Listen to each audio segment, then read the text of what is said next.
Yeah, you guessed it. That's me. Hubert. Hubert Campbell, to be exact. And this? Well, this is how I... Actually, you know what? Let's rewind a bit. I should probably explain how I managed to land myself in this old mess. It all started, as most legendary disasters do, with a can of beans.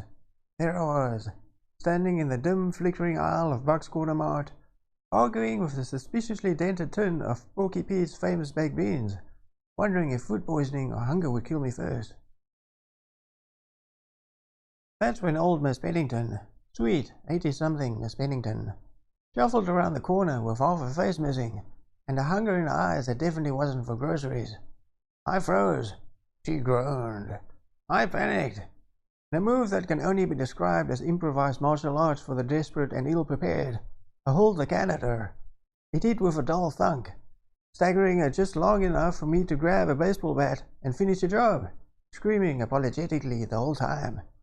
And that, dear listeners, was how I made my first kill in the end of the world, armed with beans and blind terror. I didn't even have time to mourn the loss of my dignity, or Miss Pennington, before the rest of the meatbags came shuffling out of the woodworks. It was like I'd rung a dinner bell by cracking a skull open. From every busted window, every creaky aisle, they came, groaning, snarling, snapping their rotten teeth like I owed them money. My first instinct? Hide. My second? Run. What I actually did was slip in the pool of Miss Pennington's, let's call it, leftovers, and crash backwards into a display of discounted cereal boxes.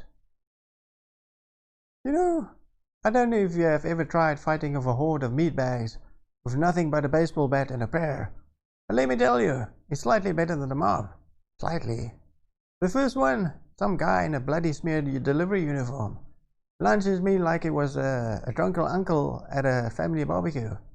I gritted my teeth, swung low, and cracked him right across the knees. He folded like a lawn chair, face planting into the floor. Sit down, Slippery Joel, I barked. Part terror, part triumph. Here's the thing. Meatbags are like cockroaches. Squash one, 3 more show up. A woman missing half a scalp, I christened her Goldilocks, lurched in next, hands clawing at the air. I stepped back, took a swing like I was going for a home run, and clocked her right in the jaw. Teeth went flying, so did my grip. The bat slipped a bit in my sweaty hands, and for a horrifying second I almost lost it. Then came Big Belly Bob, all gut and grunts, charging like a zombified linebacker. I planted my feet, aimed high, and swung with everything I had left.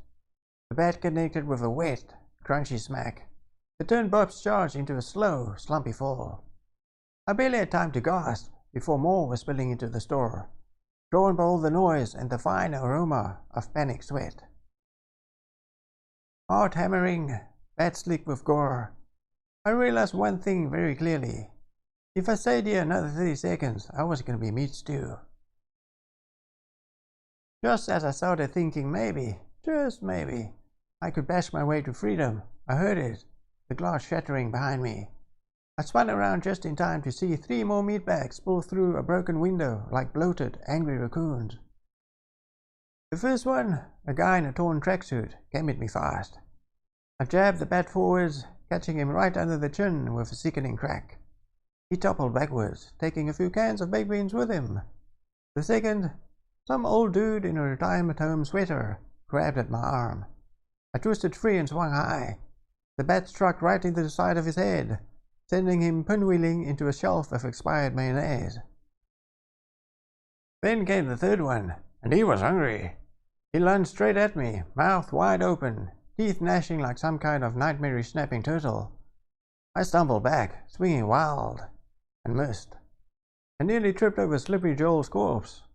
For one heart-stopping moment, I felt the cold, wet snap of death fingers grazing my throat. Too close. I roared something that was probably supposed to be brave. It sounded more like a squeaky door, and jammed the bat right into his face. The meatbag snarled, gnashed, and pushed harder. I shoved back with everything I had, feeling the bat sinking deep into his rotten jawbone with a nasty crunch. He twitched once, then dropped.